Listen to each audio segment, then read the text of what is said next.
Hi everyone. Thank you for joining this webinar to update about the four global summits which is happening in 2025. Sorry, 2025. My name is Aoi Horiuchi. I'm a senior advocacy officer of Japan Angel Center for International Corporations, and I will be the moderator for you today.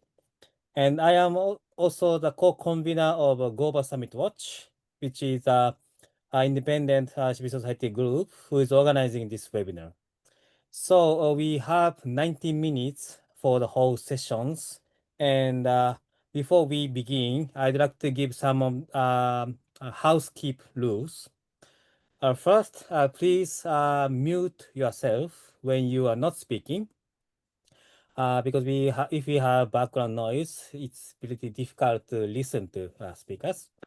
The second, if you are comfortable, please open the camera so that we can, see with each other. But if it's not, it's okay. It's up to you. And third, as I say, the webinar is recorded and it might be shared afterwards. So please keep mind if you make presentations or interventions. And finally, please join us proactively, like making, comments or questions and also applause or some reactions through chat or some of the, the reactions buttons. Your active participation is mostly welcomed. So let's start the sessions. We start opening remarks and also welcome remarks. Then, to begin with, please make a welcome remark by Henrique Frota from ABONG, Brazil, as a co-convener of Global Summit Watch. Henrique, the floor is yours. Thank you. Thank you so much, Howie. It's a pleasure to be with you today. Thank you, No, so non credo. especially you. Oh, hello, Oh. Ricardo. Thank Yeah, you, sorry. especially you, Howie, and Anselmo for organizing this meeting today from our Global Summit Watch group. Basically, the idea is to share information about the most important summits that we are going to have this year, like the G7, G20, the Social Summit from the UN. Also, I would add that next week we are going to have the Finance for Development Conference in Spain. Of course, everybody knows about COP30 that will be hosted in Brazil in November as well. So considering our role last year in G20 when the group was hosted by Brazil, and ABONG was responsible for being coordinating the Civil 20, we are always asked what were our plans in terms of legacy. And for me, our legacy was never about the leaders' declaration. The legacy is about the process. How can we, as global civil society in different countries, can have common perspectives on the global challenges? So I think this meeting today, it's about not the perspective of having this summit, global summits, in only one process. They are not separate. Things are happening around the world, and G7 is having to deal with some challenges as well as G20, as well as BRICS, as well as UN. So we must see all this process in an integrated perspective. That's my would be my better bet for engaging in all those summits. So I really hope that we have a fruitful meeting today, and I'm really happy to be here with you. Thank you, Ali. Thank you, Enrique, for the welcome remark. So you must be quite busy for traveling all the different continent and also back to Brazil for COP. So We have one more speaker as a welcome remark, Dr. Arjun Kalki, but it seems he's missing today. So, Anselmo, can you make opening remark?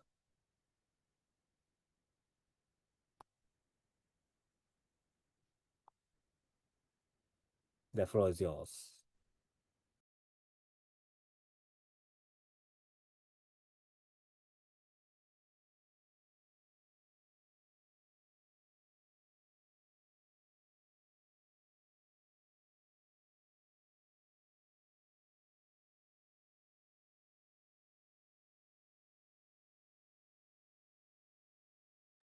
Yes, we can see your presentations. No?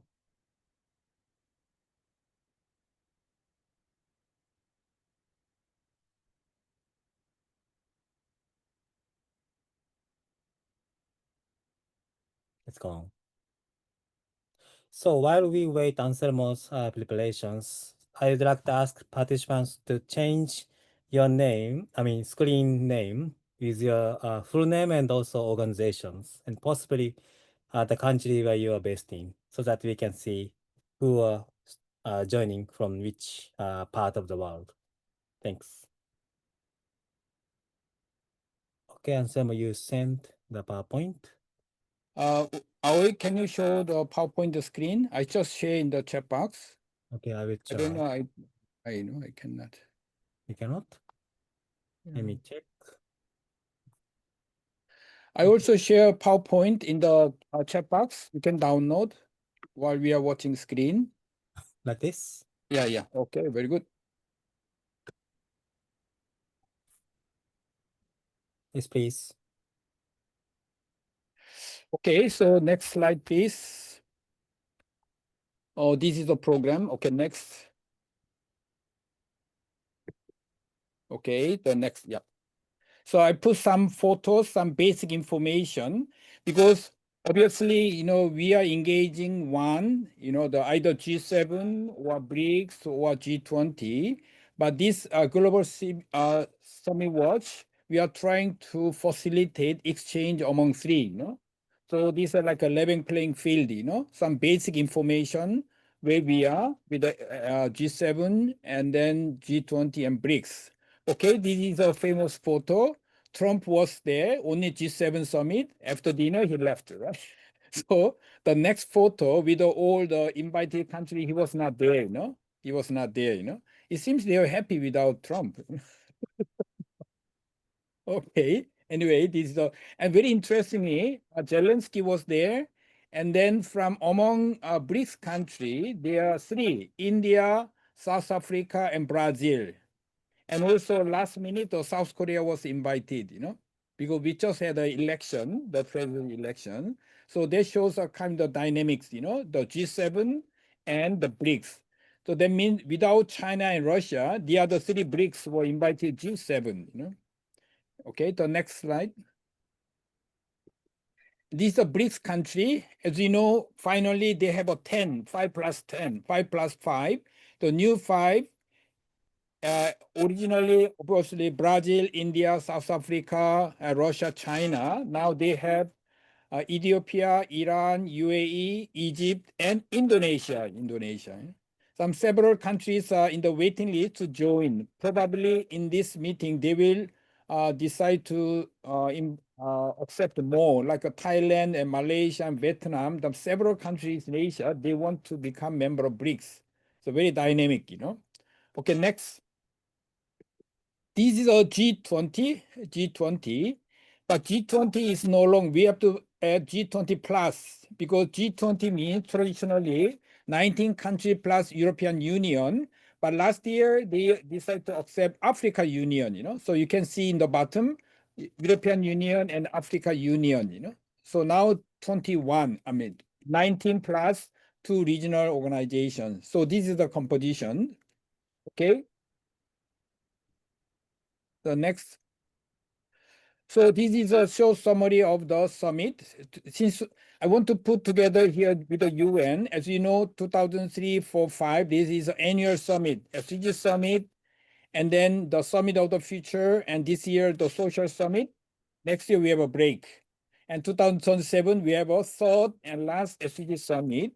And G20, India, Brazil, now this year South Africa, next year USA. This is the end of first cycle, end of first cycle. Second cycle, we don't know. I'm sorry. The South Africa is the end of first cycle. The US will begin the second cycle, the first host country of second cycle. And G7, Japan, Italy, Canada, next year we go to France. And BRICS, there's no information about who is going to host BRICS next year. You know? So with the 5 new members, I don't know whether they will continue or they go to a new country. We don't know, you know. So these are the basic information. Next. Then now the hosting country, the members, and invited country. Invited country very interesting. They shows the politics around, you know, this the summit and the host country, the BRICS. In addition to 10 members, 5 plus, and the 5 new members, the Uruguay, Colombia, Mexico, Saudi Arabia. Saudi Arabia, potential member of BRICS. So that's why he was invited. And G20, and Denmark, Egypt, Finland, and other countries. I think the South Africa, they invite several partner countries, and Singapore, Spain, always the invited, you know, like a permanent invited. And Switzerland, UAE, you know, these are the countries. Okay, next slide. And then in terms of the economy and population, G7 now less than 10% of population, and then less than 40% now, you know. But BRICS, in terms of the population 45, but GDP much less, but G20 and population 63, almost 2/3, and then the GDP almost 80%. This shows the shift of the power, economic power from G7 and G20 and partially also BRICS. Okay, next. So this is a short summary. The theme of G7 Summit 2005 was protecting communities, energy security, and partnership. So these are the short summary of the issues, especially the Ukraine issues, and then the China issues, the Gaza, Iran, Israel conflict, climate, and digital and engagement, the South, global South. I don't want to go detail because we have 2 speakers. Let's skip. You know, this is a short summary. And the BRICS. And this is the BRICS short summary, you know, of the key issues, the BRICS. We can skip also. And the G20, this also some of the key, you know, debt cancellation, multilateral institution reform, green energy, and conflict in Gaza, and then taxing multilaterals and the super rich, and AI and digital economy. These are some of the key issues they are going to discuss. A lot of negotiation going on. Still too early to predict the outcome of G20, but these are some of the contentious issues. And then hopefully Isobel will elaborate more, you know, this one and the CSO process. And lastly, I want to show the status of civil society engagement. The next slide, please. With this summit. So as you know, the last 2 years, Italy and Canada G7, and BRICS from Russia to Brazil, and G20 from Brazil to South Africa. But G7, G20, as you know, we have a C7 and C20 similarity. But these BRICS are very unstable, you know. As Henrique mentioned, the last year there was a Russia BRICS Civil Forum. No independent NGOs were invited. That's why we organized independent forum online, you know.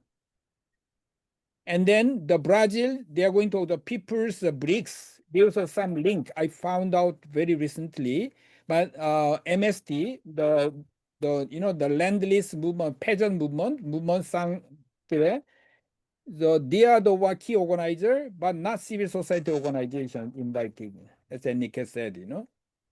So, and the degree of institutionalization, the C7, C20, very well organized, very well organized. We have a structured outcome document meeting with the Sherpas and so on and so on. But especially G20 depend your host country, you know. Brazil was okay, it's a normal, but India and also South Africa, we are expecting some challenges. And main theme raised by civil society more or less very similar, you know, very similar. between C7 and C20, but BRICS, they want to highlight the BRICS unique country like a decolonization, very progressive agenda, and also they want to align with the BRICS agenda. And format of dialogue are very similar between C7 and C20, but BRICS also because they are not so-called independent, so they are working very closely with the governments, the BRICS countries, so their independence sometimes in question. And influence on outcome documents, I think the C7 is much better than others. We produce GC20, but we are not sure how much is really reflected in the final outcome document, and BRICS, hardly any. And then lastly, the Global South, C7 and both C20, very inclusive. Although this is a link to G7, G20, we always welcome the CSO from Global South. But BRICS, I don't know exactly how inclusive the civil BRICS process is, because it's more political rather than geopolitical. Geopolitical means, as I said, C7, C20, always we embrace civil society, Global South, but BRICS, I'm not sure. So this is a short overview. And then where we are now in terms of civil engagement with the three diplomatic summits. I hope this is useful. So before we begin the summits. Okay, so this is my opening remark as a input. Thank you. Thank you, Anselmo, for explaining all the different summits, and it's a baseline for all the participants here. Okay, so let us start by chronological order. The D7, the Leader Summit just concluded last week, and there's lots of going on around the world politics, but civil society is also making quite good policy recommendations. So we invite Paul, Farran, and also Darron Seller-Peritz, both from Cooperation Canada, who are organizing the co-member of Civil 7 this year. So Paul and Darron, you have 15 minutes in total. Thank you, Aoi, and thanks for inviting us to this meeting. Thank you, Henrique and Anselmo as well for the opening. I mean, Henrique, I couldn't agree more in terms of connecting the dots with regards to everything that's happening globally.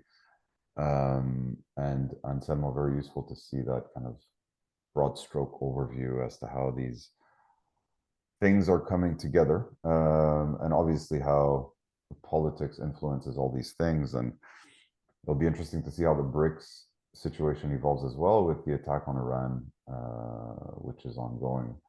So that will probably monopolize a lot of that discussion.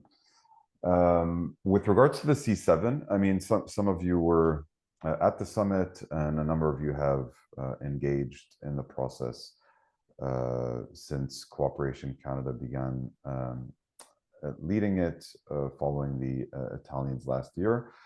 So we had our summit in mid-April. Our summit brought together roughly 120 or so civil society participants in Ottawa, both from Canada as well as internationally. So we arrived at the summit with a communique that had kind of already been endorsed by the working groups that had been set up, as well as by the steering committee. So the objective of the summit itself was not necessarily to endorse a communique, but rather to breathe life into the communique with regards to what are the recommendations, what are some steps we could take as global civil society in terms of taking some forward, including through different forums. So like FFD4 that's coming up, linkages with G20, and so on and so forth. So we had we still have, I mean, the C7 is ongoing, but 4 kind of broad priority areas focused around economic justice, humanitarian action and peace, sustainable development, as well as climate, energy, and the environment. So our discussions, for example, on economic justice kind of zeroed in on the debt issue. The debt issue being one of the key issues being discussed this week, and also one of the issues that global civil society is really pushing for, especially in the run-up to Spain. I think we've seen from the latest language at FFD4 that there still is an opening to do some work on debt through that forum, albeit the language has been kind of broadly diluted by the Americans and other global north countries just before the Americans pulled out. So just to say that the C7 has allowed us to kind of connect the dots a bit with that work as well. So during the summit, we had also the G7 Sherpa, sorry, who was present. It was during an election campaign in Canada, so politically it was a bit complicated for political leaders to engage, if not impossible.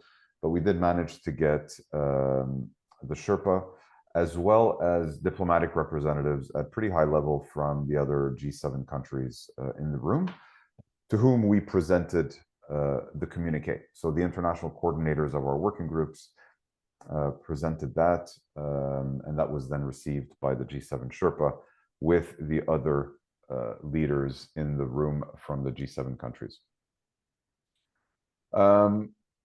We also had other engagement groups in the room, including the W7, the L7, Think Tank 7, and so on.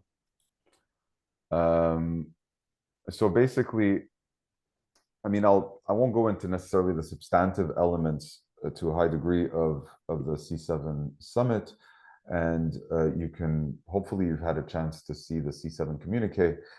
We've really made an effort to keep it as tight as possible,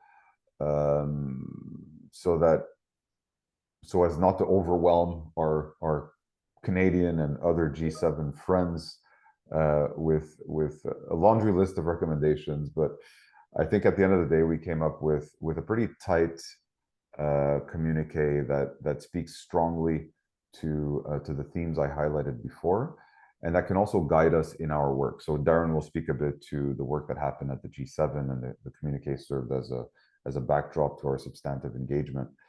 In the run-up to the G7, before I hand it over to Darron, we also had a chance to react to a few of the ministerials that happened, including Foreign Affairs Ministerial, that very lightly touched upon humanitarian issues and some international development issues, as well as the Finance Ministerial as well, that did touch upon some international finance issues.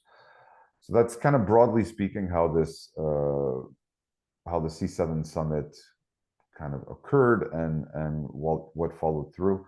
I'm happy to unpack anything further. You're all very familiar with these processes, so I don't necessarily need to go into too much detail, but happy to talk more about specific issues if you have any questions. So that's it for me. Darron, over to you.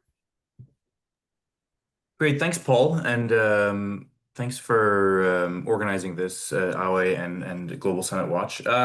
Yeah, so I just came back this weekend from the G7 summit that was held in Kananaskis, Alberta. So that's, as you saw, but with some of the kind of leaders' pictures in the mountains.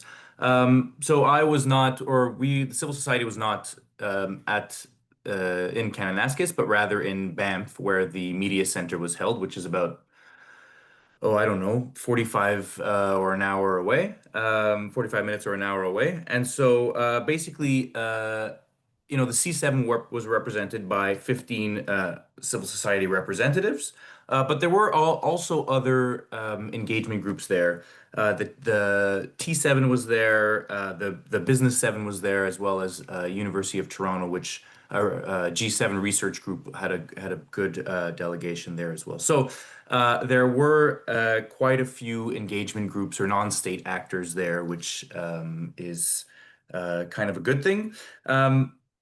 Overall, I think that I'll start off by mentioning that just having the engagement groups there this year was a challenge to get that. from my conversations with some partners there who have been attending G7 summits for a long time as civil society. They did mention and they did remark that it was kind of a step back in terms of inclusivity, in terms of including civil society and non-state actors. Simply just simply in the way that it was kind of set up and in the way that civil society was there, but kind of outside of the room, and access to media and access to information was kind of a challenge. So I'll start off with that, but it wasn't all bad. So I'm going to go through a little bit of kind of what the G7 looked like this year. So as we all know, Trump was there for half the time, but Trump being there means that it was hard to the G7 leaders had a hard time kind of agreeing on a kind of joint communique, which meant that the format this year, as decided by the president in Canada, was to have a series of statements on a variety of topics. I don't remember all the topics off by heart, but things like critical minerals or transnational repression or wildfires, AI and quantum, and things like that. And so out of that, I think that there were a few, the C7 did react, and I think that there were a few positives that came out of that. There was a mention of ceasefire, for example. There was a mention of ceasefire in Gaza. There was also a mention of protection of civilians, and the statement on transnational repression was quite solid, and there was definitely some good and positive in there. On the not so good side, I think it unfortunately outweighed the good side. There was basically nothing on development cooperation. You know, debt relief was mentioned, but was nowhere near ambitious enough. There was a lack of dialogue and frankly commitments on gender equality, which is very alarming coming from Canada. And there was basically nothing on climate except around wildfires and nothing on kind of the the underlying causes of climate change and environmental degradation. And so a lot of things to be, I would say, alarmed about. And we really wanted to see more ambition. And I want to say, I think especially on things like debt relief, which this year we have the Financing for Development Conference. And so we would have liked to see a lot more kind of ambition and tone setting for the conference that's coming up in next week, basically, as well as on climate and other aspects as well. And so overall, a little bit disappointing or very disappointing, lack of ambition, lack of coordination. A lot of the G7 leaders tried to show that there was unity, but in reality, there wasn't really. We just in Canada, so Carney, who hosted the G7, Mark Carney, who is Canada's Prime Minister, just hosted the G7, and he is a newly elected leader. And while it was a little bit of a failure or disappointment on the multilateral or on the ambitious cooperation side, it was objectively a success for him on the bilateral side, in which in an era where Canada is seeing economic threats from the US, its by far largest trading partners, as Canada tries to kind of diversify its trading partners and diversify just its global partners on the bilateral front. That was kind of objectively a success for him and for his leadership, but on all other fronts, it seemed to be very much a disappointment and not a success. So I'll stop here for now. But happy, to have some questions or to see other interventions. So back to you, Aoi. Thanks, Paul and Darron, for the comprehensive explanations about G7 activities and also recent updates for the G7 Leaders Summit. So we'd like to take some of the questions from the participants. Is there any comments in the chat, or if you can just raise your hands? Anyone?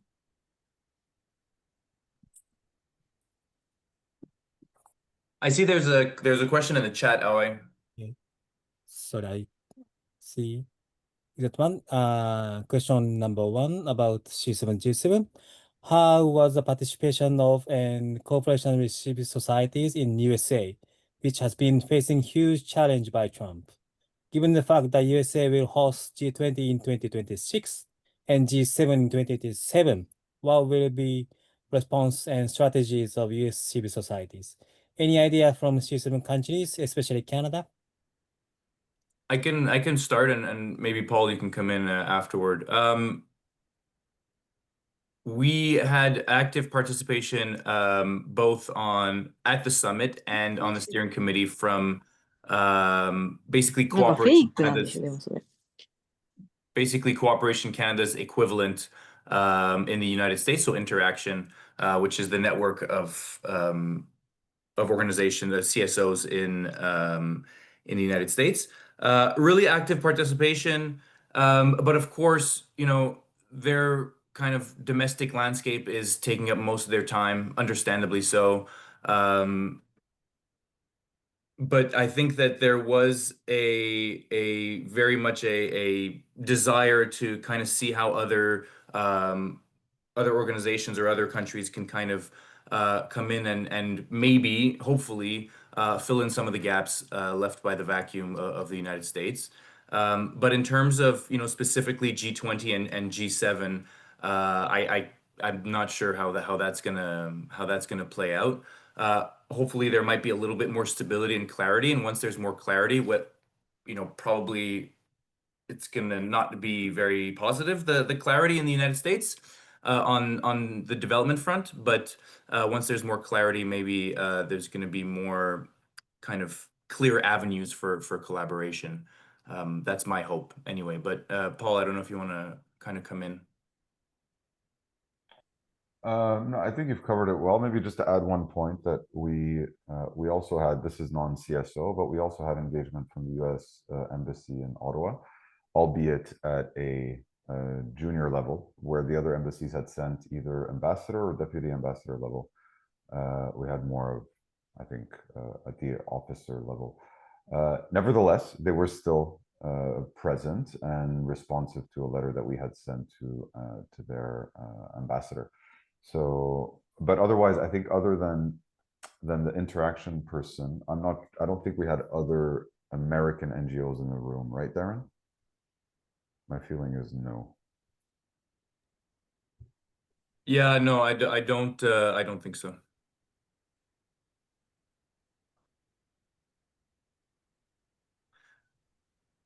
Do you want to field this one, Paul, or do you want me to do it?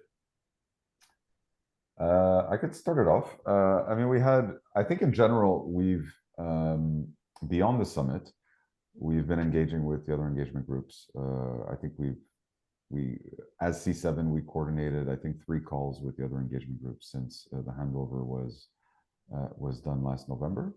And that was really to compare notes, see what the other engagement groups were up to, how we could coordinate, and also in terms of sharing intel, as our Sherpa team was not being as transparent as we would have liked. So I think that was useful.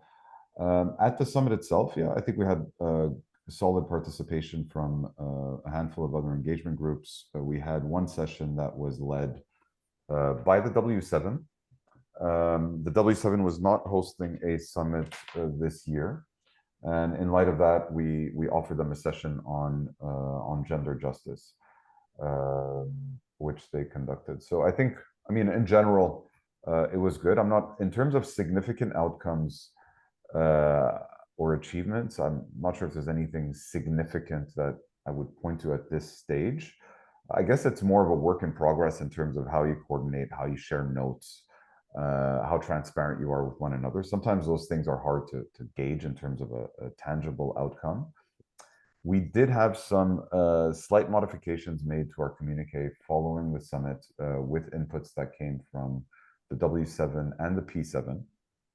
And I think it also kind of, that more transparent sharing of information kind of led to circumstances where we as C7 were engaging in other summits, for example, the P7 summit and other engagement group events and so on. So I think all in all, it was useful, probably not perfect by any means, but a practice to kind of strengthen and build upon. Darron, over to you, if I've maybe missed anything. No, I think you covered it. I just want to talk about a couple more things. Well, first of all, this year has been weird politically in Canada. Just even if the election campaign was only about 35 days, the whole year was basically the government on its toes, not really knowing or not really wanting to openly engage with outside stakeholders until maybe a month before the summit. And so it was difficult to engage, and others, I mentioned earlier about how civil society was a little bit there but outside of the room, and very much a lack of transparency. That was not just, we talked to other engagement groups at the G7 summit. That was not unique to the C7. All engagement groups were having a hard time or a challenging time kind of getting information and getting kind of engaged with the government. So I just wanted to add that. Other informal engagement groups. There's the University 7+. I don't know if that's included there. I guess I'm not sure how formal or informal that one is. Yeah, University 7+ is anyway, they get invited by the Sherpa to the meetings, so they're recognized, I guess, by the Canadian Sherpa, but I'm not sure if they're technically formal or informal. Thanks, Darron and Paul. What about the Frye 7, P7? P7, yeah, I'm not sure if it's on their website, but it's definitely recognized by the government of Canada. The P7 is not recognized as a formal engagement group, and it was one of the issues of advocacy that the P7 engaged in during their summit, and they had strong participation. I was there. There were a couple of members of parliament, some senior officials from Global Affairs Canada as well, and broad CSO participation. So, I mean, I think it's more of an issue to recognize. I'm not sure what the process is exactly to recognize an engagement group and to what extent you need consensus and who provides that consensus. But for the time being, from what I've understood, it's not, the P7 is not recognized as a formal engagement group. Is it P7 means a parliamentary 7? No, it's right. Yeah, LGBTQ people. Why P? Why P stands for what? P. Pride. Pride. The Pride 7. I raised this question because I don't know from which year these are 7, the business, civil society, labor, science, think tank, the women and youth. I don't know since when this 7 has been established, but problem in the G20, the host country, they want to create their own engagement group. So now we have up to 13, 14, so there are so many. So this is one of the challenges. That's why I was asking, whether how the C7 relatively very stable, right? Well established 7 only, this is normal,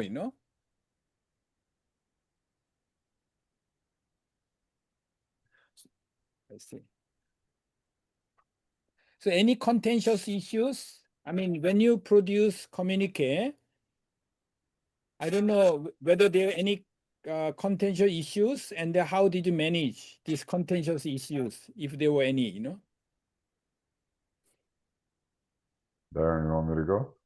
Yeah, I just want to say there's contentious issues in every working group, of course, including the kind of introduction and I think everywhere there's contentious issues, and we wouldn't be civil society if there weren't contentious issues everywhere, right?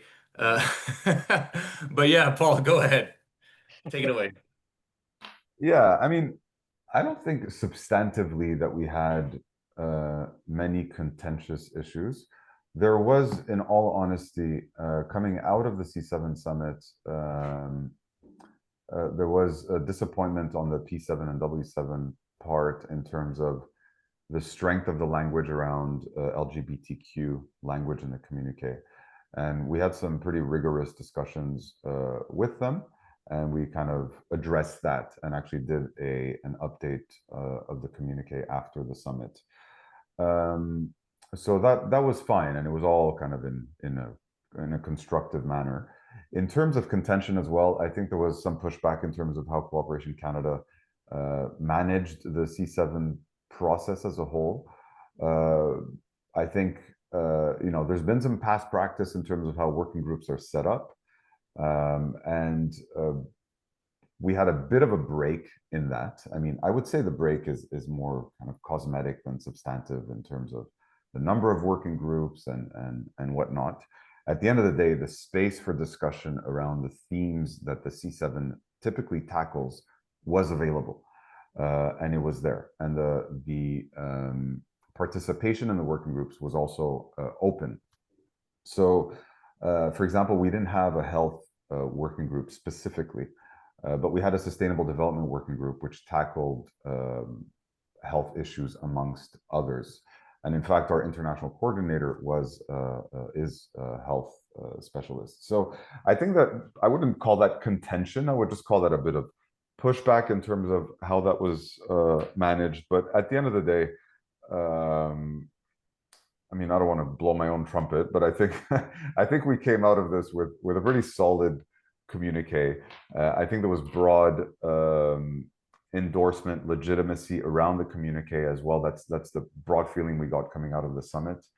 And I think the process, albeit slightly different from how it had been in the past, was also transparent. So we were clear from the moment the handover was done as to how consultations would be held, the number of consultations to be held, and how we would kind of build consensus in the run-up to the G7. So yeah, like Darren said, nothing's ever perfect, and especially in such a large constituency of civil society, which works on a vast number of different issues and from different perspectives. It's a major challenge, and I think Henrique has probably dealt with that at an even broader level with the C20. So it's obviously not easy to bring everybody into a space that's perceived as coherent, where everybody has a voice, where everybody's heard. But it's a work in progress, and it's not done. I mean, the C7 is still ongoing. We're still not sure exactly how the ministerials will evolve between now and the end of the year. So there's still some work to do, obviously. But Darren, I don't know if I've missed anything. Please come in. Okay, thank you. No, that's great. Just want to add, just wanted to reiterate, it's not done. And from the government, we're hearing that there's going to be 5 more ministerial meetings between October and December held in Canada, as well as possibly some others held on the margins of some other global gatherings. So lots more engagement and lots more opportunities to kind of have some substantive joint outcomes with other like-minded engagement groups. Back to you, Aoi. Okay, thanks, Darren and Paul, for additional comments. And as discussed in the chat, 2 of you will be leaving like in 15 minutes. So if any participants would like to make comments or questions to both of them, just raise your hands. I welcome your active participations. Ricardo, do you want to do some interventions? Yeah. Yes, I can say a couple of things. First, thank you to Paul and Darron for the work they did this year. I think that even with limited resources, they've been able to ensure, to guarantee a good worldwide engagement, involvement, etc., with all the difficulties that we face every year, as they said. But I think that the result was good. Even the climate during the ambient during the C7 summit was very good.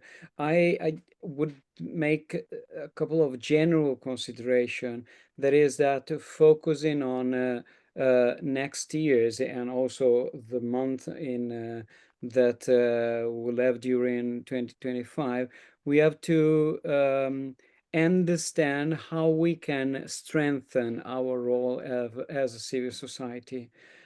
Thinking about, and this network that we are building today, well, not only today, but that is meeting today, can be a good opportunity. And I think that we have to look forward to see how to strengthen the link between our civil society action in the G7, G20, BRICS, etc. Perspective with the UN framework, the multilateral framework of United Nations. Because of course, United Nations are under attack in this moment. It is absolutely clear. And we have to understand how to ensure coordination among us, releasing the same voice at the UN level and in the level where we are active. I think that we have to ensure, and again, this is the aim of this meeting, not only the meeting of the GS Watch, a coordination between the different platforms. Let's say platform, I mean 27 BRICS, etc., that is not given, absolutely. I think that we have to be very careful in ensuring the continuity from one year to another year, and the balance between the responsibility of the international level of civil society and the national level. To be very clear, we faced an unbelievable problem this year in the passage from Brazil to South Africa for C20. And we have to see how to balance and to manage the relation also with the government. Again, speaking about the 20, last year we had the birth of the G20 social, and the G20 social, particularly with the difficulties that we have this year with the C20 dimension, can become the death of the civil 20. I mean, the risk is that the government entered the picture and entered the room managing the space of civil society, when what we want is to have a space that is totally, fully autonomous and independent. And a platform like a Global Summit Watch can be an opportunity to guarantee a sort of high level of coordination and of guarantee of independence. And maybe formalizing something like even something more than the C20 principle, the C7 principle. We don't have any C7 principles, etc., etc., etc. And I think that the friends that are working on the BRICS level face the same problem of independence. And I think that these four element, that is, I repeat, UN, coordination upon the different level, balance between international and national, and independence from government are key element, not only for the 7, of course, but also for the other element. This is my comment, also helping for the next steps. And again, thank you, Paul and Darron, landing again on the 7 level for their service today, and all the friends of Cooperation Canada. Thanks, Ricard, for your comments. Since you mentioned about C20, I'd like to change the order of the speakers. I'd like to invite Isobel Frye from Oxfam, South Africa, who is involved in the C20 process this year. And after Isobel's presentation, I'd like to ask Henrique and also other colleagues from BRICS countries if you have any issues or you have any preparations for BRICS summit. So, Isobel, the floor is yours. Thank you very much. I have done some slides, and I hope that you can see that. Has that? Not yet. Okay. I need to push share. That helps. Yes. Okay, great. And now I'm just wanting to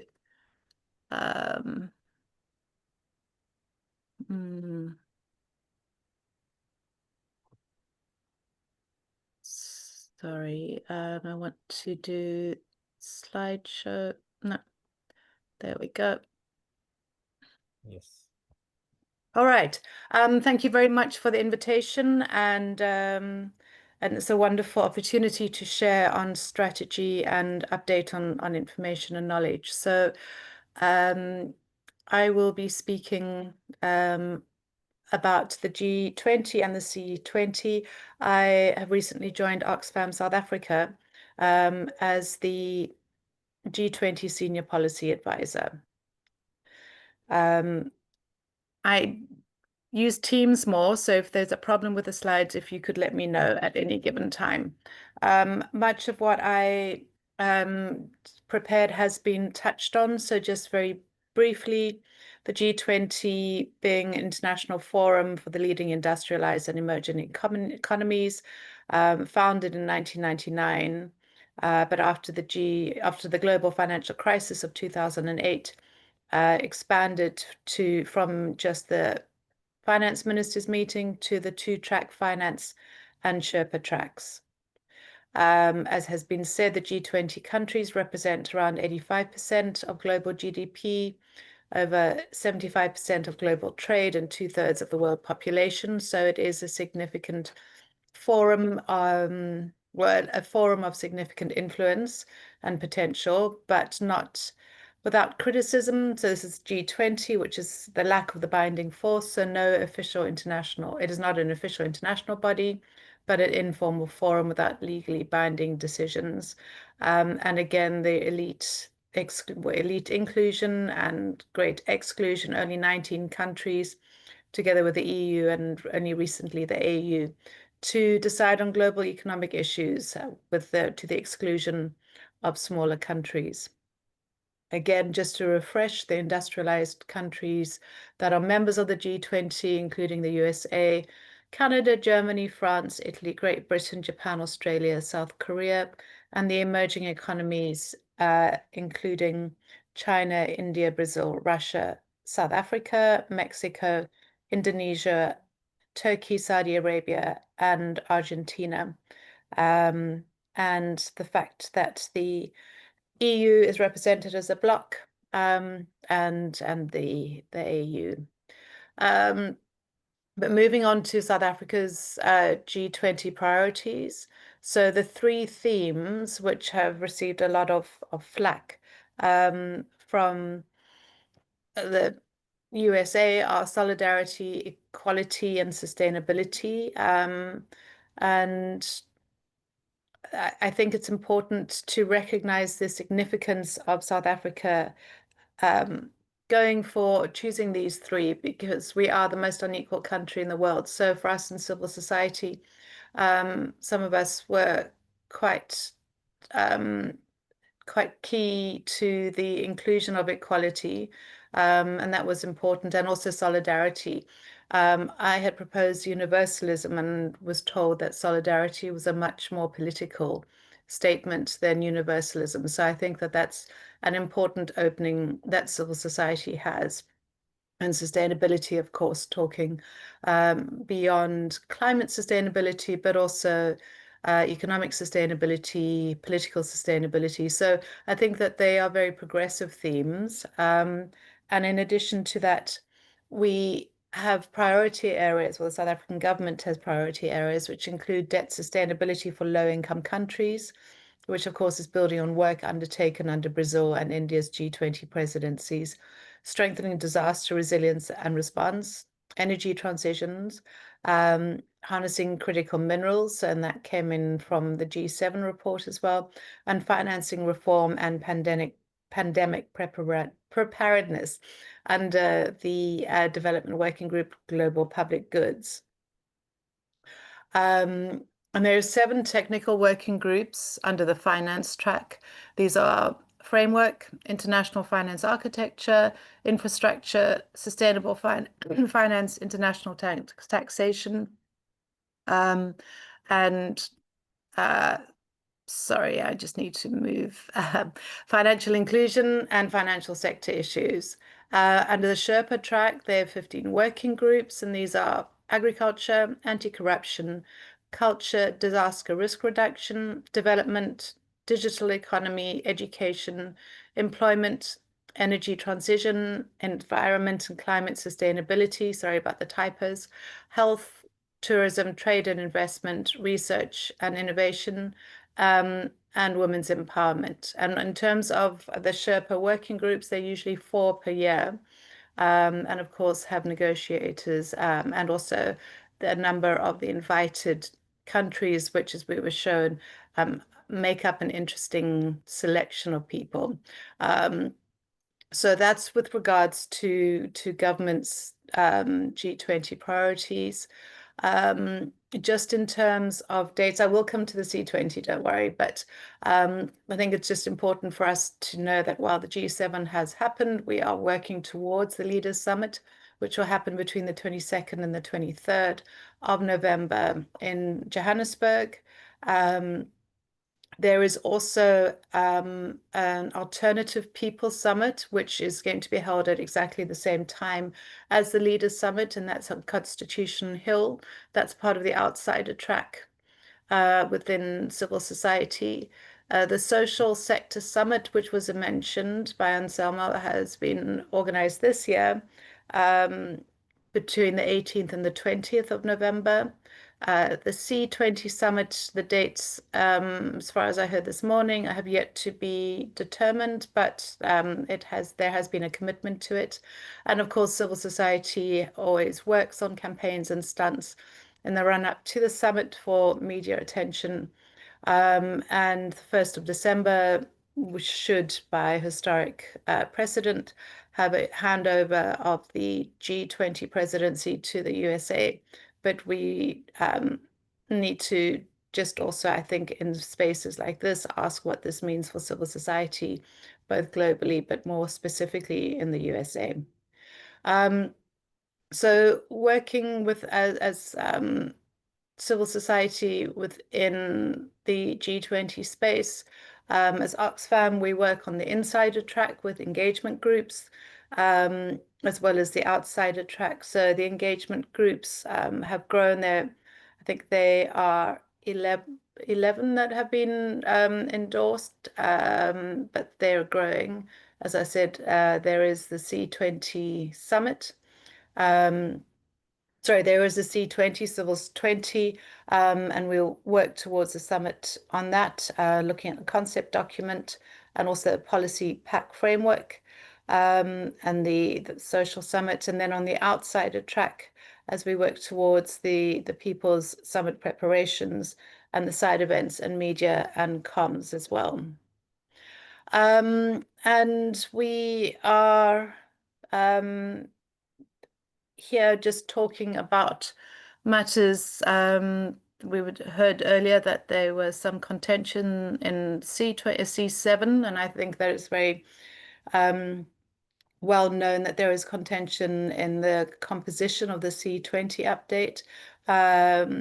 So yesterday and today, there has been a C20 inception meeting in Johannesburg, and the leadership that has been appointed to that contains people who were previously very involved when the in the NEDLAC, which is a social dialogue forum, the community constituency, which includes Tulani Tsafuta and Nhlanhla Ndlovu. So the chair is Tulani Tsafuta, deputy chair is Ukiswa Nzo, Mabelang Mfundisi is Sherpa, and Terence Mpanza is Sue Sherpa, with Nhlanhla being the C20 head of secretariat. There are 14 working groups, and I'll share the detail on the next slide just because people might not have had a chance to become familiar with them. There is still a possibility for the sign up for working groups, but as I understand it, the leadership positions have all been determined in the inception meeting. If I look at the agenda of the C20 meeting, there has been the presence of many of the other official engagement groups, and in particular the L20 and the T20. I'm not sure if it's endorsed by the IAC, but maybe Henrique can discuss this. And if it hasn't been, what this will mean for the C20 Troika and the continuation of civil society in the C20 space. So just moving on to the working groups, as women and gender equity, people-to-people interaction and solidarity, poverty alleviation and food sustainability, democratic governance, civic space, anti-corruption and access to justice, cultural diversity, recognition and embracement, trade and sustainable development, digital and inclusive economies, sustainable and resilient communities and disaster risk reduction, quality education for future sustainability, employment opportunities and retention, energy just transition, environment and climate sustainability, equitable health for all, science, research and innovation, investment and tourism. And then just one of the things that we've been working, one of the ways of working through summits that we've been working on in Oxfam is to look at the golden thread between the summits. So our priorities, and this is just an illustration of where I think a meeting such as the one we're involved with right now is important. So we can see the priorities that Oxfam has of inequality, coalition of the willing, tax the super rich, debt, climate and just energy, climate justice and just energy justice, through the different processes. There are various overlaps. And I believe that if we're able to work in a way that continues the main cause and themes as civil society, that would be very beneficial.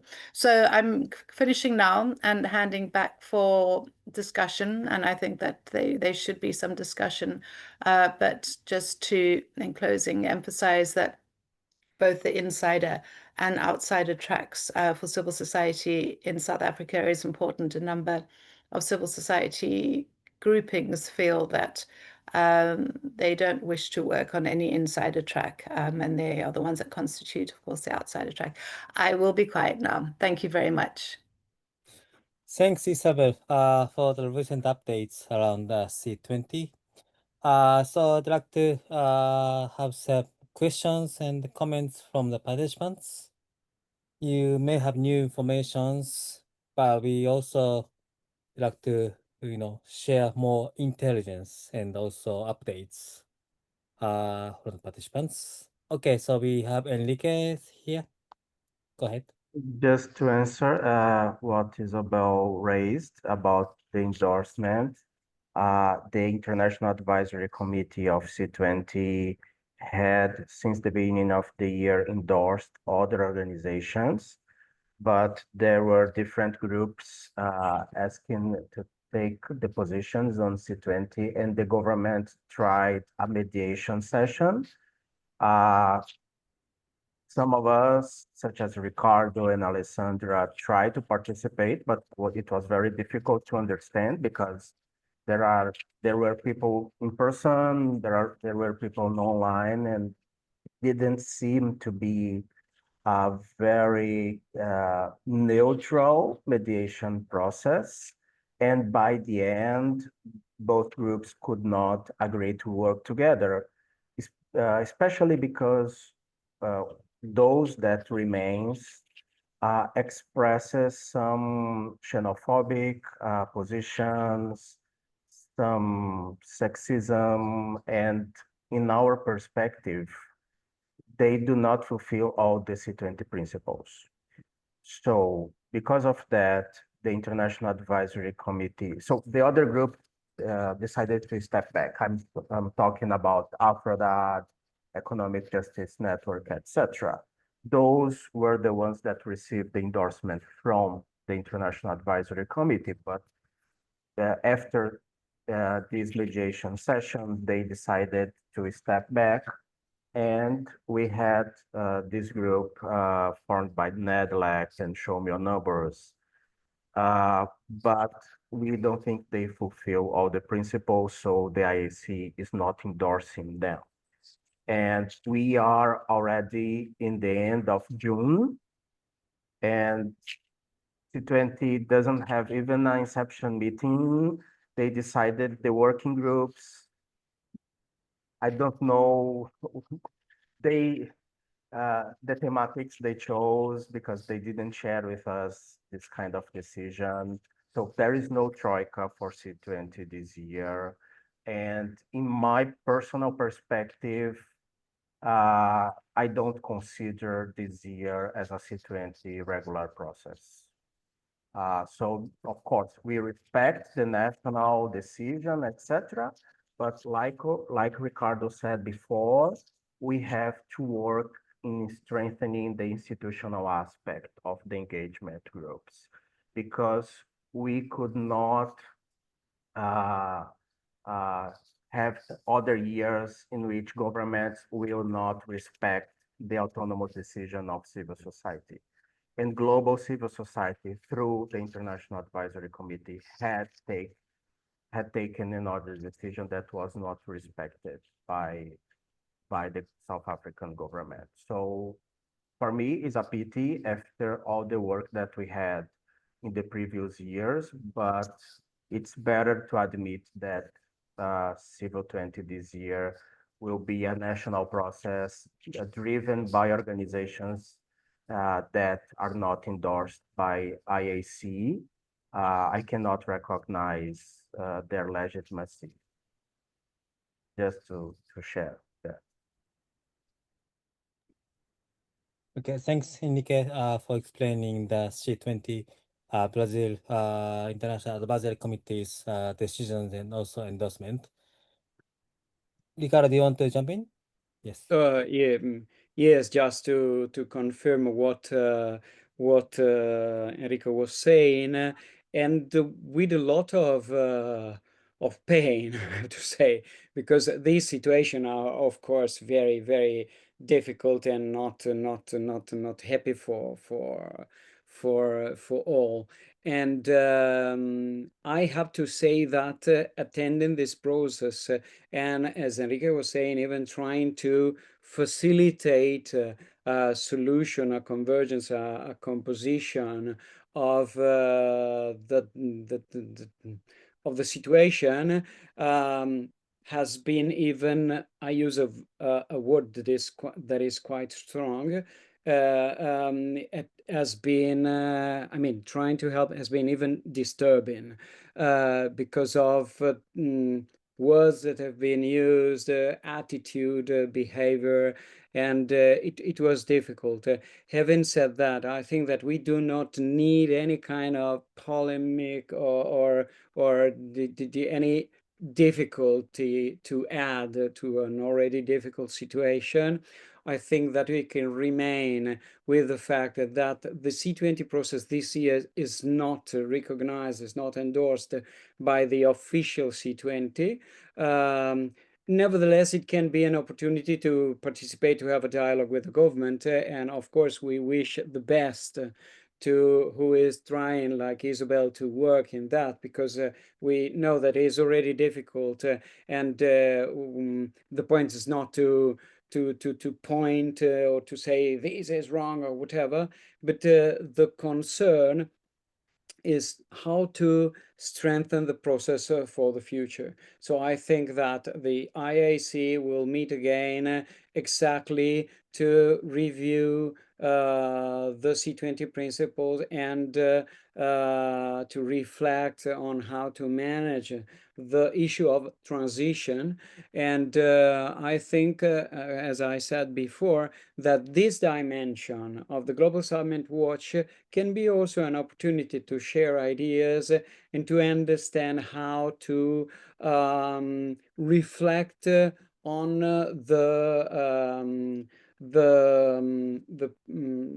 I missed the word in English in this moment, sorry, but the transition, yes, from one year to another year, using the capital that is created every year in terms of participation, in terms of political reflection and proposal, etc., and transferring it in the best way to the next step. I repeat, to avoid the risk of having governments selecting the lead organization. The C20 principle, precisely in Japan, when Aoi was the sous Sherpa with Masaki Sherpa, wrote the C20 principles. Now we face a problem in which the problem is not coming from the government, but from a difficulty within the civil society. So we have to reflect again how to maintain, how to solve this kind of problem and to maintain the independence. And I think that identifying an international level of civil society that doesn't change every year, that can guarantee these independence, the mechanism of endorsement, I think that it's good in that sense, could help us in maintaining this independence and also in creating good, clear rules. Now, this year is as it is, okay. Let's continue reflecting on that. And about the Troika, yes, I don't think that there is a Troika, as there is no endorsement.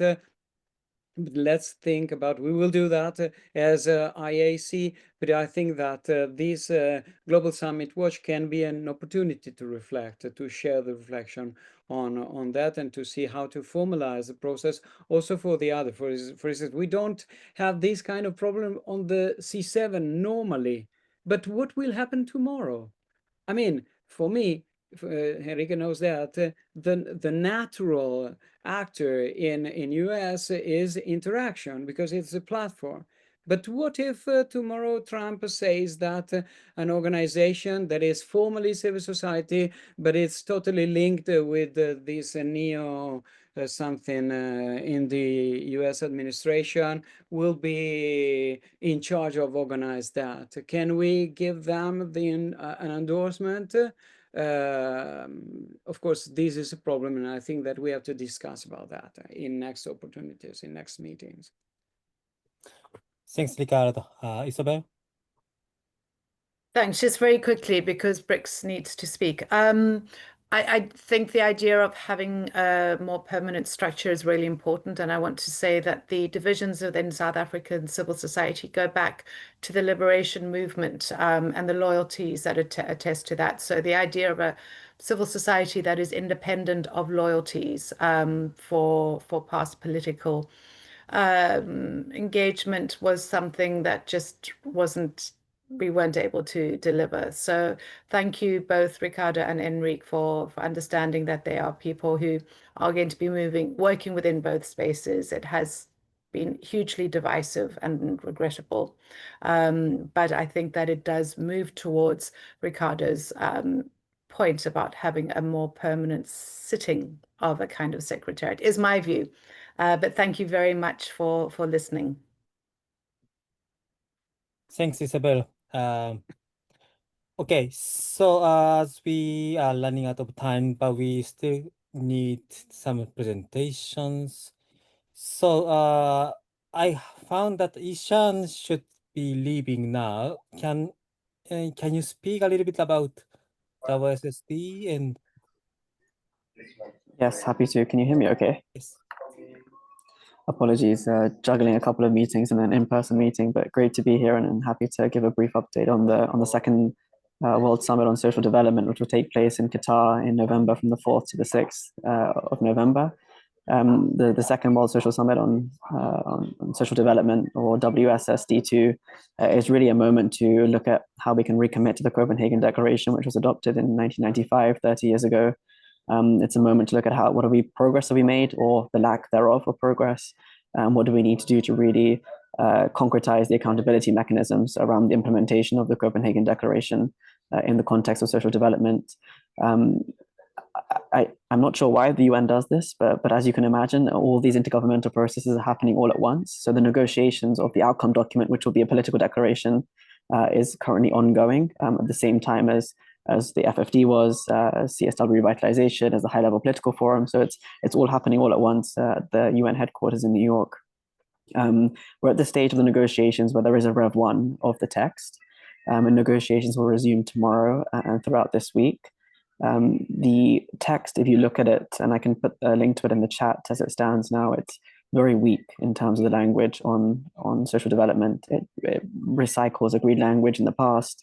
There's not much in terms of strengthening the accountability mechanisms on the intergovernmental level within the text. So really, it's a call to action for us as a society to really push for this language in the text.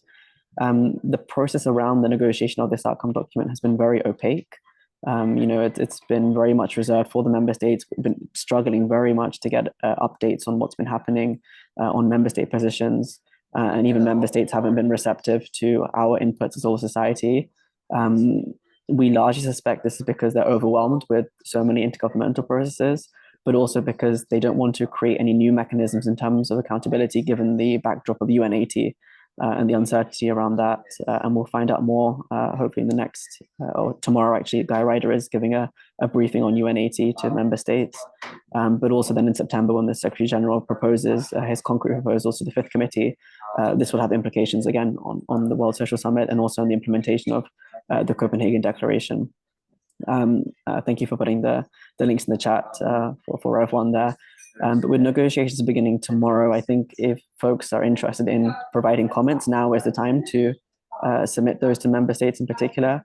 From the Coalition for the UN, we need perspective is we're looking at how do we share this information with civil society networks, but also we're interested in knowing what civil society participation will look like in Qatar, given Qatar's annual Doha Forum, for example, but also the instrumental moment that the World Social Summit presents, and the need for civil society to be present, but also given the fact that CSOs have not been engaged in the intergovernmental process thus far. So what does that look like? Essentially there, on the linkage between the Summit of the Future and the World Social Summit, I mean, these are both proposals that came from the Secretary General's Our Common Agenda in 2021. And the Pact for the Future, which was adopted by consensus in September last year, does reference an ambitious outcome for the World Social Summit. Again, ambitious to member states, I think, is very different to what it is for us as civil society. But I think that means we continue to push member states to have more concrete ambition. If you look at the Rev 1 in particular, what we're really interested in is in the follow-up section, which is the paragraph on multi-stakeholder approaches to the implementation of the political declaration, but also Copenhagen more generally. Given the pushback on multi-stakeholderism within the UN system as well, we're really pushing hard to make sure that there is language in this text that reflects the importance of civil society in the implementation of Copenhagen, in driving efforts on sustainable social development. And we will continue to keep you all updated on the process, and looking forward to any collaborations as well. Sorry, it's not such a comprehensive update. We're still in the dark on a lot of it, but the main message is that the intergovernmental process is ongoing. So now is the time to influence this outcome document. Thanks, Ishaan, for the updates about World Social Summit under the UN schemes. Is anyone here who's also involved in the UN Summit for the Social Development? Anselmo, do you want to make some comments?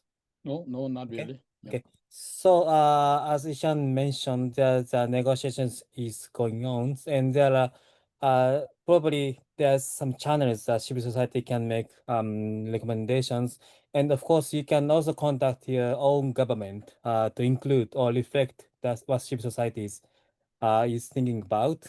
So please do so before the final document or final draft is out. Okay, so finally, and I'd like to move on to BRICS Summit. Since we don't have a key presenter, it's open to everyone here. And I believe Nelia would like to make some comments, and maybe from Henrique, and also Wan Shanli from China, and others. So shall we start with Nelia? Oh, okay. Yeah, I'm sorry I'm without camera because I got sick suddenly. So yeah, I was expecting that somebody will present something, because I also would like to hear what is going on there, because Brazil is hosting the event this year. And yeah, I didn't see any basically possibility how to engage properly.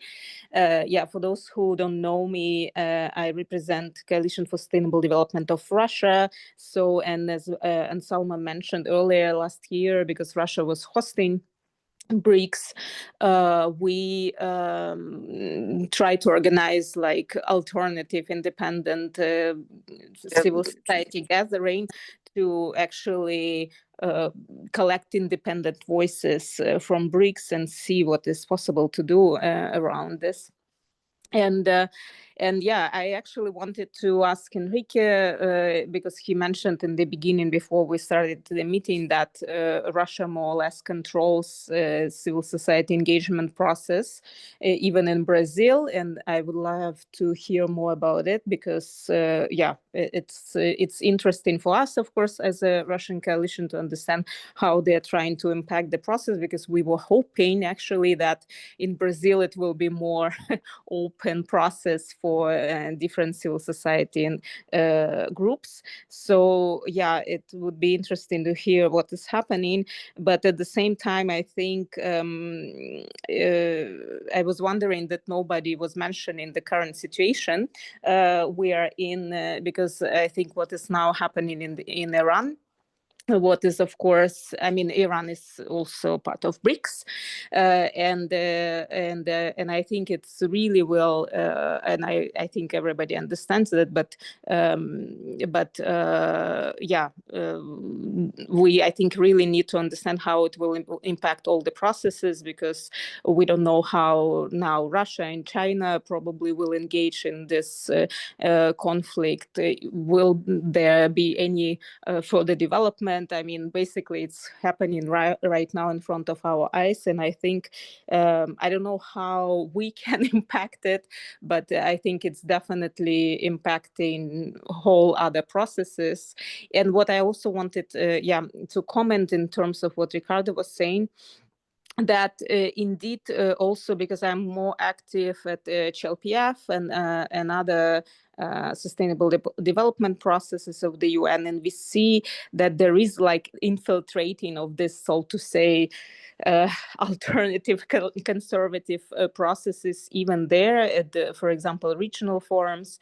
And I also believe that, and I would support the idea that if C7, for example, doesn't have some kind of principles of engagement, it's really necessary to do it, because we see, and this is what helps us sometimes to reject participation of some organizations who are coming to disturb the processes.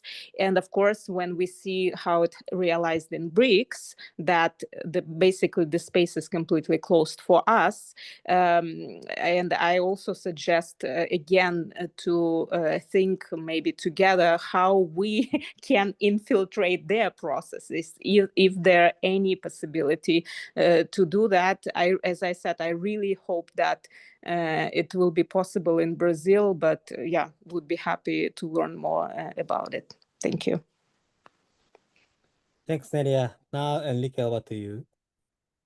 Yeah, we don't have many information about BRICS this year. It's unusual because considering what the Brazilian government did last year with G20 and is doing with COP30, they are really try to coordinate with civil society for COP30, but they are not doing the same work of coordination with civil society regarding BRICS this year.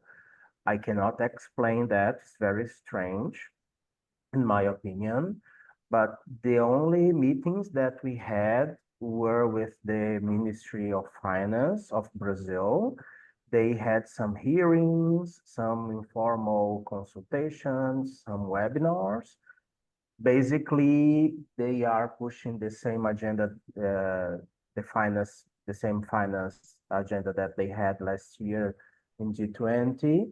And of course, the matters of the conflicts are now dominating the debate within the BRICS countries. Russia, China, and Brazil already condemned the United States and Israel about the aggression against Iran, and previously South Africa and other countries, including Brazil, condemned Israel about what is happening in Gaza with the Palestinians. So the armed conflicts really are dominating the debates, but there is a financial agenda within the BRICS. But we don't have much information about the BRICS, civic BRICS or a civil summit. There's no institutionality. They invited academic that is not from civil society to be part of the civil council of the BRICS. We don't know why. He seems to be okay, a nice professor, but he simply did not represent civil society. And they invited the MST, which is the social movement, the landless social movement in Brazil. But there is no information, there is no website, there is just this information that Anselmo shared, very brief, but doesn't tell us anything about who is part of the working groups, any dates, any kind of process, how to engage with this process. So we really don't have information, and the government is keeping BRICS, the Brazilian government is keeping BRICS like second scale summit this year. They are prioritizing COP30 for sure. That's very obvious in Brazil. They are prioritizing COP30. So Henrique, sorry, do you have no idea if those working groups 6 + 1 already met or not? Nothing. No, I have no idea, Ricardo. Because they even do not communicate with us. They didn't send emails or messages. There's no website. There's lack of information about those work groups. We don't really know what's happening.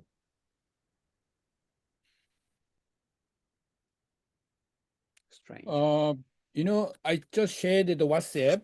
If you go to the BRICS website, in the name of P2P, there are several initiatives: labor union, youth, think tank, Dean Trade Union, and Supreme Audit Institution. They are benchmarking the G20, and the Public Prosecutor's Officer meeting, Women's Business Alliance. They are creating a lot of new, the engagement group in the name. So civil society is one of them in the name of People's BRICS and BRICS, but no detail. As Henrique said, no detail about how to participate.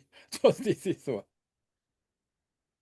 You can find out more, very interesting. Yeah. Thanks, Henrique and Anselmo. I think once Shan Yi from China, she can share her experience joining one of the working group for BRICS. BRICS Forum. Thank you. Sorry, I can't open my camera. Actually, the sale BRICS for this year have limited information for us. But I have a little information. I engaged one working group on climate. They organized 2 webinars on June 9 and on June 16, only 2 online meetings to collect recommendations for climate working groups, policy recommendation.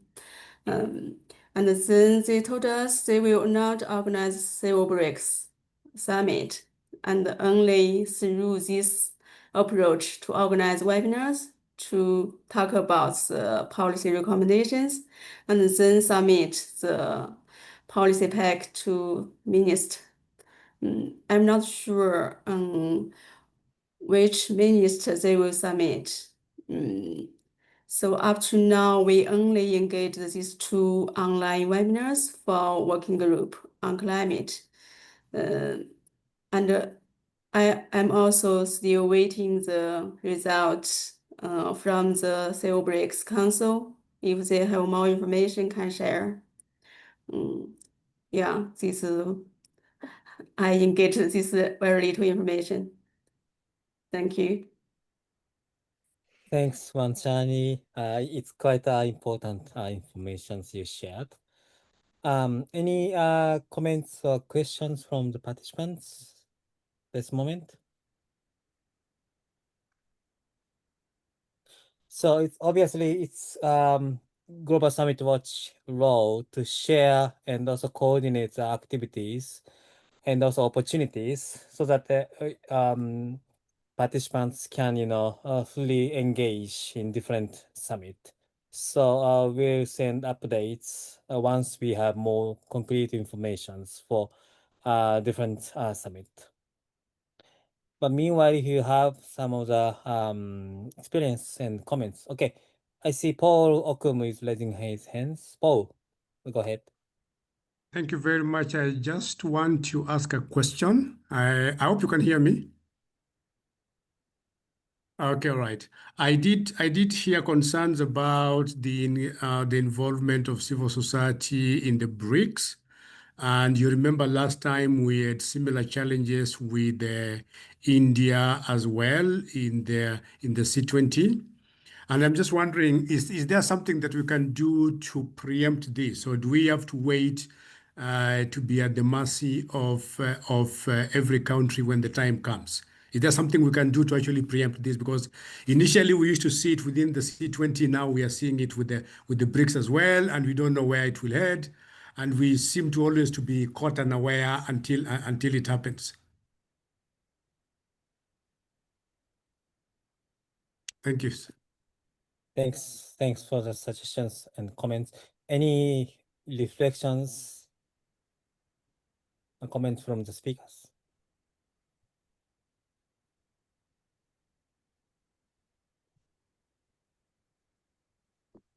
The tough question, right? I mean, I can. I'm not sure I have a solution. I mean, basically, this is what I was also saying, that I mean, we see this shrinking space, as I said, in the invasion of strange groups, and I think it's and we need. I agree that we need to be proactive, and I also we can discuss it with Anselmo, with the UAOA and other colleagues who are engaging in Global Summit Watch, even to organize. I'm ready to organize the group and see like what we can do about BRICS if there is some interest, because at the same time I understand that for example, we discussed it once with colleagues actually from Brazil, that with Alexandra, that like it's not really realistic that we create real impact on the processes around BRICS, and like, why should we waste our time to engage there? But at the same time, I believe we at least need to watch what is happening there. We need to, I don't know, build our own network, provide, I don't know, alternative views, and see also what is happening around this financial issue, because we like at our event, for example, we had presenter also from Oxfam who talked about new development bank and how they like do not follow any kind of human rights framework or sustainable development. And I think these trends should be at least watched carefully and monitored, how this kind of wording even goes into their communiques and stuff like that, because we need to be prepared to somehow to react to that, and also warn about these processes, colleagues, I mean, member states on different platforms at the UN, at G7, at G20, because, yeah, this is where at least we still have some civil society friendly actors who can probably create some impact. Thanks, Nere. Any comments? Any further comments? Final remarks?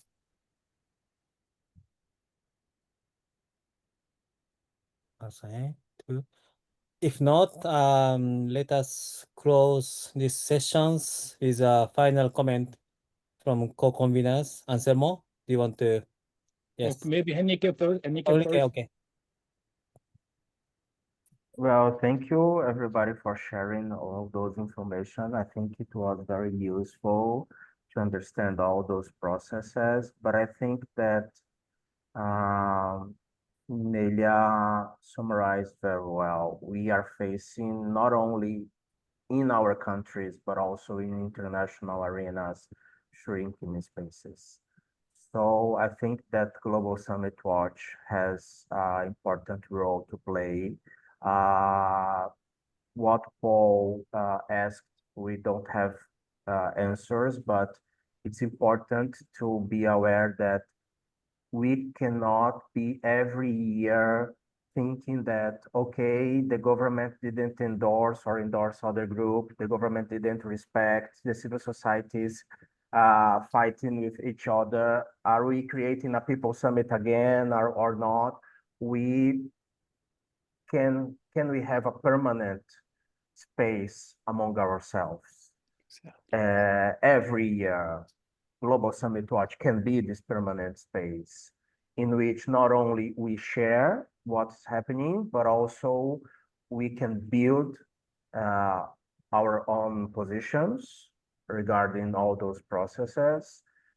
I think it's an important question to make, maybe besides the C20, the C7 that are very important, or the civil BRICS that is, I don't know if it's important or not, but exists some way. Besides all those formal groups, can we have our own group every year, not stopping work, and making analyses and maybe proposing recommendations? I think it's an important question for us. And I do think so. International global civil society, we need this kind of spaces. So it was very useful for me, this meeting today. I really thank Anselmo and Aoi for organizing everything to let us share the information with you. Thank you. Thanks, Henrique. And now, Anselmo. Okay, two. One is practical one. There will be a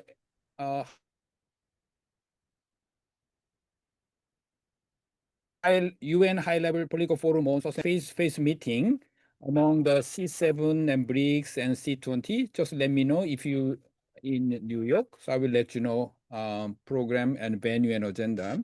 The other one is about today's meeting. As Henrique pointed out, the role of the Global Summit Watch is to facilitate connecting the dots, because we have been working very hard, the C7, BRICS, but as we experience, we have a lot of structural problem. We waste a lot of energy in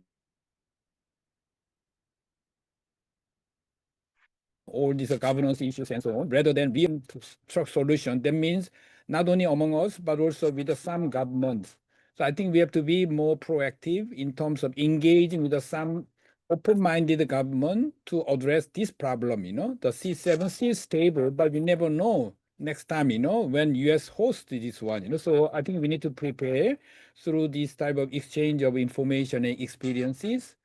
and also link to UN, as Ricardo stressed very many times. You know, we have to link.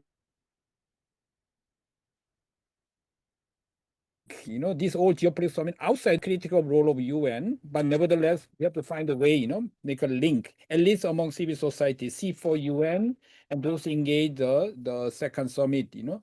So let's try, let's continue to facilitate this process. Hopefully, we can be more powerful in terms of, you know, the advocacy with the global summit. Thank you for participation and contribution, and all link to. Thanks. So this is the official end of the webinar, and we hope to see you next time. Thanks. Thank you. Bye-bye. Thank you. Thank Bye. you. Bye. Bye. Can you Thank have a photo, you. one photo? Oh, Can you have a short photo before we close? Okay. Photo. yeah, Photo, please photo come time. back. The peace, the Iran and Israel and Middle East and Ukraine, no peace. I don't know, sign of peace. Everybody should open the camera. Yeah, if possible. Aria, please show your camera. Let's pray for peace. Ukraine and Russia, Iran and Israel and Gaza. Yeah. Okay. I know. So now Indonesia, in the Indonesian BRICS and G20. Congratulations. So you need to play the role, our friends from Indonesia now. Okay, 1, 2, 3. Okay, 1, 2, 3. All right, thank you. Thank you. See you. Bye. Bye-bye. Ciao.